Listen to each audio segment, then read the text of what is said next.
Bueno, después de este libro, yo me traslado a Madrid, coincidiendo con su aparición. Yo creí que la publicación de ese libro suponía realmente la fama absoluta, que ya yo había alcanzado la gloria como poeta, y me vine a Madrid pensando realmente que ya era pues un poeta afamado. Nadie me conocía, naturalmente. Pero eso fue una especie de frustración pasajera. Yo viví entonces en un colegio mayor en Madrid, que era el Colegio Mayor Guadalupe, que no estaba donde está ahora, sino en la calle Donoso Cortés, y donde coincidieron esas casualidades históricas irrepetibles. Muchos poetas hispanoamericanos que fueron muy relevantes en sus respectivas historias literarias, sus respectivos países, como fueron Jorge Gaitán, Eduardo Cote, Carlos Martínez Rivas, Ernesto Cardenal, etc. Y poetas españoles y escritores como Juan y José Agustín Goytisolo, José Ángel Valente, Emilio Lledó, en fin, que formábamos de pronto allí una reunión de personas que estaban empezando a escribir, pero que juntas estábamos intentando hacer algo dentro de la renovación que podía apreciarse en aquellos años dentro de la literatura española. Bueno, yo estuve ahí un par de años, escribí otro libro, un par de libros más, fui poco a poco abriéndome camino, con muchas dificultades, hasta que de pronto un día Cela me ofreció ser secretario y luego subdirector de una revista que fundó en Palma de Mallorca, Papeles de Son Armadans. Una revista que yo creo, con absoluta sinceridad, que supuso una isla de libertad, de entendimiento entre la literatura del interior de España y la que se hacía en el exilio, y en esa política cultural yo tuve bastante que ver.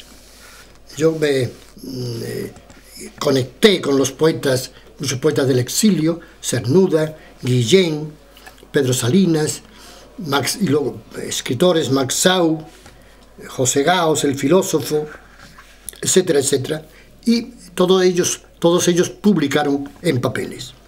Yo trabajé con gusto, con ilusión, en aquel proyecto de Cela, solo un par de años. Luego ya me ofrecieron irme a Colombia como profesor. Me casé en Palma de Mallorca antes de irme a Colombia con mi mujer, que todavía me dura. Y nos fuimos a Colombia como profesor de literatura española de la Universidad Nacional. Y allí empecé a acordarme de Jerez.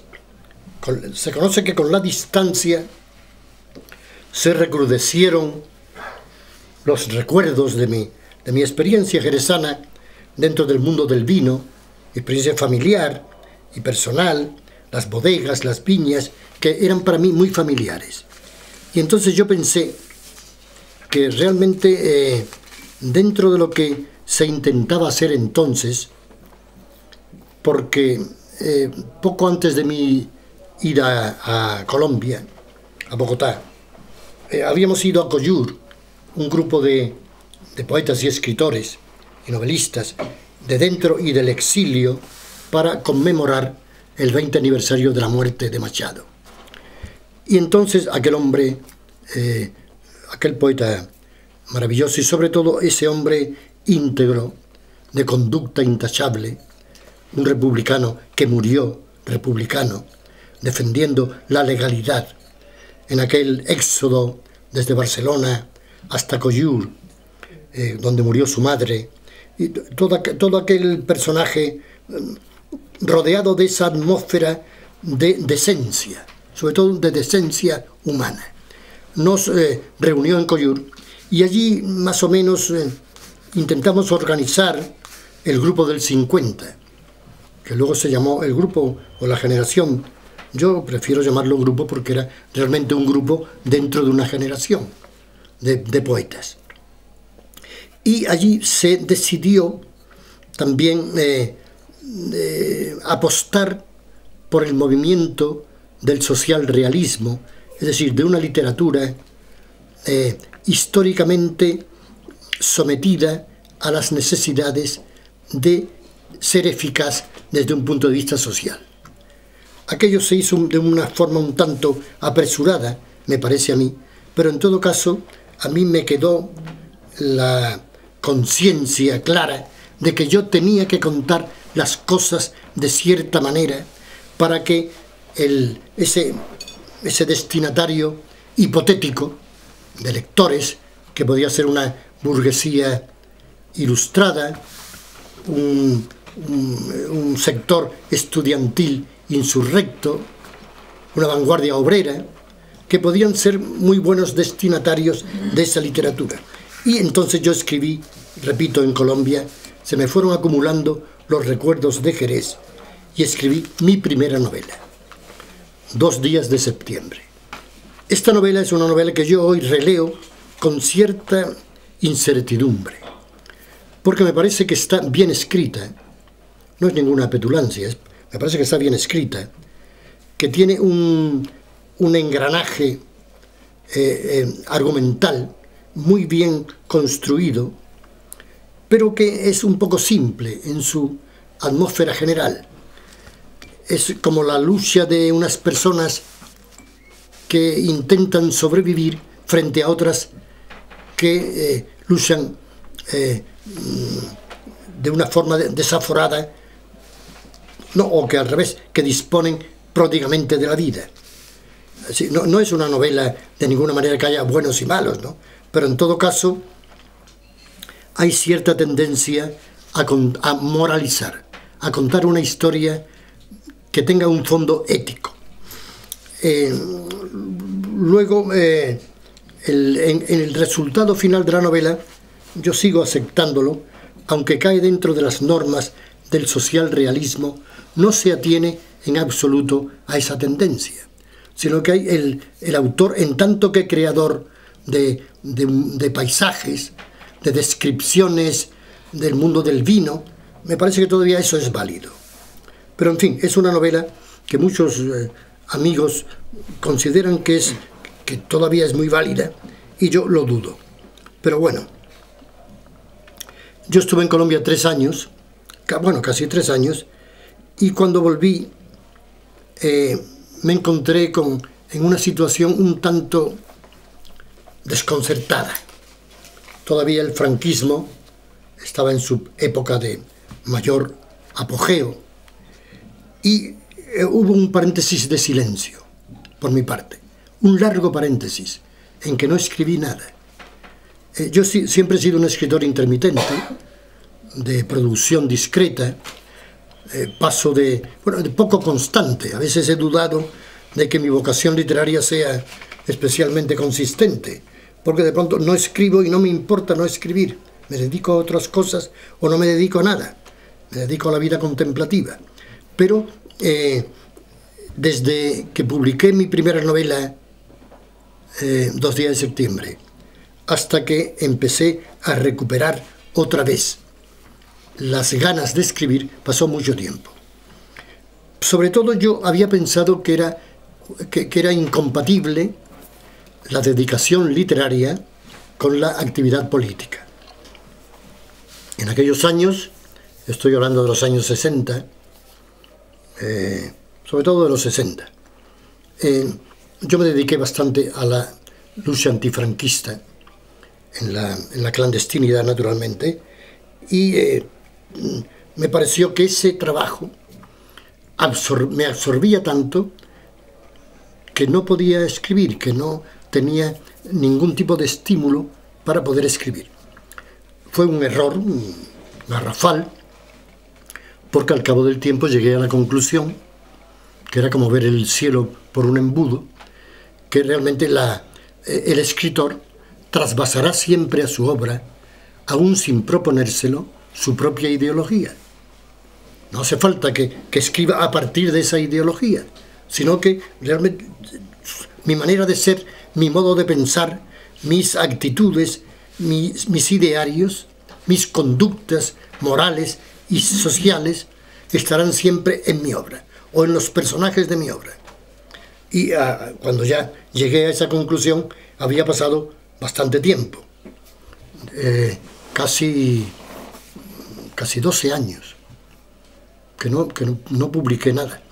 Pero de pronto hubo como una ráfaga. Las novelas se escriben porque de pronto hay un motivo, uno tiene la sensación de que que descubre de pronto algo que puede ser el punto de partida de una historia. Eso me pasó con El Coto de Doñana. El Coto de Doñana siempre ha estado rodeado de peligros que han acosado a su integridad ecológica, a todo lo que representa esa naturaleza virgen, para mí sagrada desde niño, desde que andaba por allí en plan de buscador de tesoros. Y entonces querían construir una carretera por la costa, con lo que las dunas móviles se interrumpirían y provocarían un desequilibrio insalvable en el coto, en todo. Y luego había hecho un tendido eléctrico que había producido una gran mortandad de aves.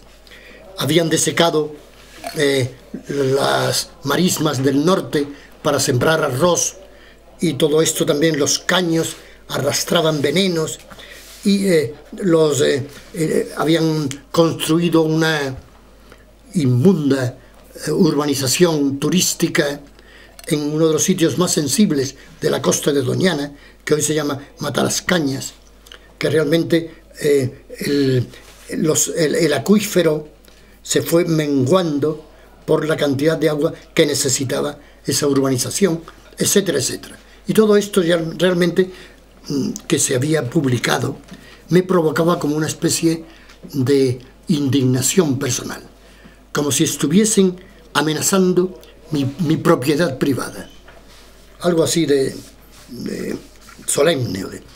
Y entonces inventé una novela que no era ni mucho menos un alegato en defensa de la naturaleza en trance de desaparecer, sino más bien un intento de sustituir la historia por la leyenda.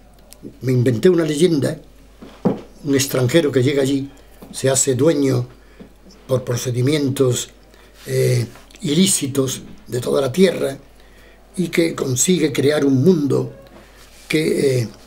un mundo casi feudal, y todo esto ligado al viejo mito de la Mater Terrae, de la tierra madre, que esa madre que aniquila a todo aquel que pretende ultrajarla.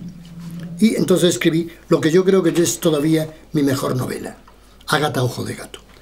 Y pienso que es mi mejor novela porque ahí hay la creación de un mundo propio. Así como en 2 días de septiembre, bueno, no hay un mundo propio, hay el reflejo, digamos, el testimonio de una realidad histórica concreta, de una realidad social concreta. Pero en Ágata no, en Ágata me invento un mundo. Y además con un lenguaje barroco, porque quería yo que ese lenguaje fuese el reflejo del barroquismo de la naturaleza, y que también reprodujera en cierto modo la ambigüedad de ese mundo, ¿no? El hecho de que el Coto de Doñana, su salvación, era como también defender la salvación de nuestra propia civilización. Y ahí está todavía Ágata Ojo de Gato, que apareció en el 74, 75, poco antes de la muerte de Franco, y todavía sigo pensando que es lo mejor que yo he escrito.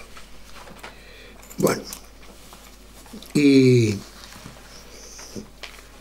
no quiero pasarme de tiempo, ¿no? Es un placer. Sí, bueno. Nosotros... Entonces,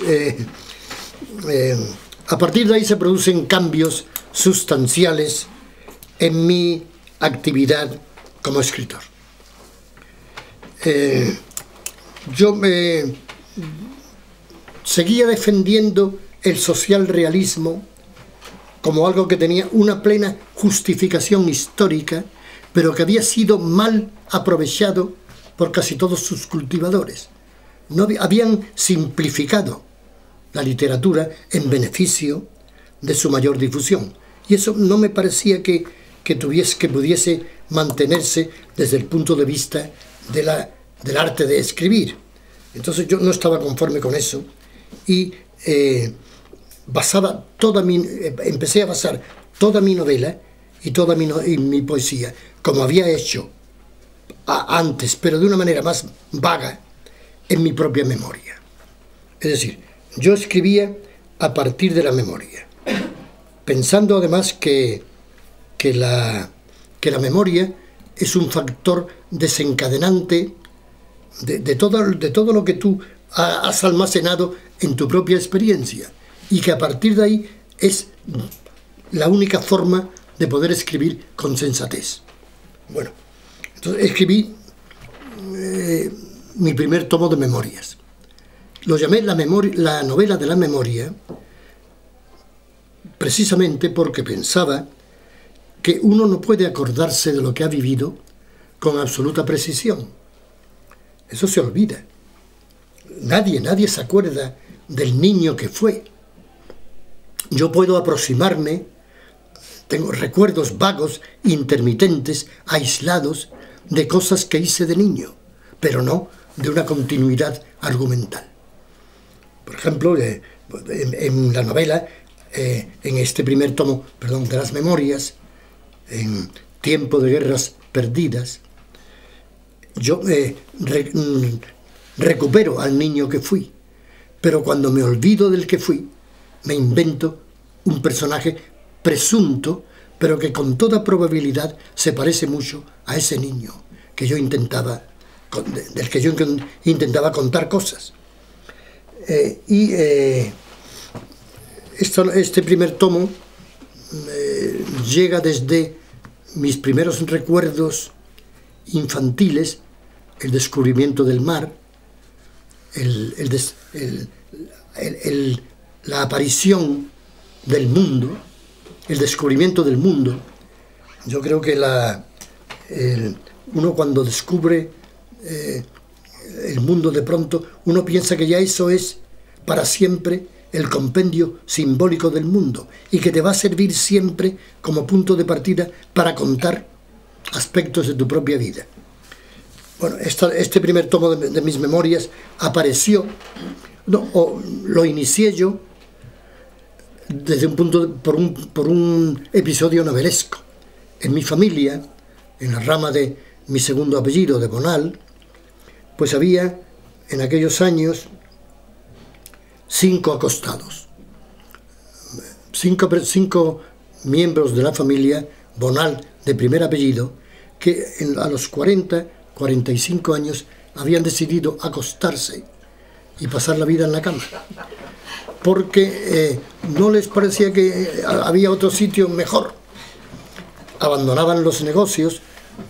Yo me acuerdo del tío Rafael Bonal, que era químico farmacéutico y tenía una estupenda bodega, que malvendió la bodega porque estaba en la cama y no se dedicaba a su negocio.